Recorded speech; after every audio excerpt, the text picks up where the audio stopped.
గడిచిన 10 ఏళ్లలో భారతదేశ అభివృద్ధి కోసం, భారతదేశ ప్రజల సంక్షేమం కోసం, భారతదేశ భద్రత కోసం నరేంద్ర మోడీ గారు తీసుకున్న 10 నిర్ణయాలు.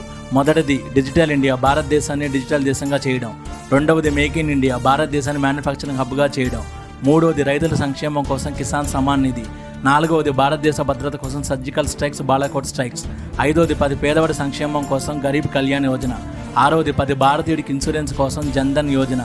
ఏడవది మహిళా అభ్యున్నతి కోసం నారీ శక్తి వందన్. ఎనిమిదవది చంద్రయాన్ 3, అంతరిక్ష రంగంలో భారతదేశాన్ని నంబర్ 1గా నిలపడం కోసం చంద్రయాన్ 3. తొమ్మిదవది జల శౌచాలయ్ ఆవాస్ గ్యాస్.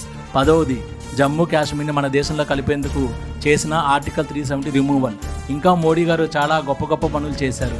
రామ మందిర నిర్మాణం, సిఏఏ ఇంప్లిమెంటేషన్, ట్రిపుల్ తలాక్ రద్దు, ఇంకా ఎన్నో చేశారు. మోడీ గారు తపన, మోడీ గారి ఆలోచన భారతదేశ అభివృద్ధి కోసం, భారతదేశ ప్రజల సంక్షేమం కోసం. ఫిర్ ఏక్ బార్ మోడీ సర్కార్.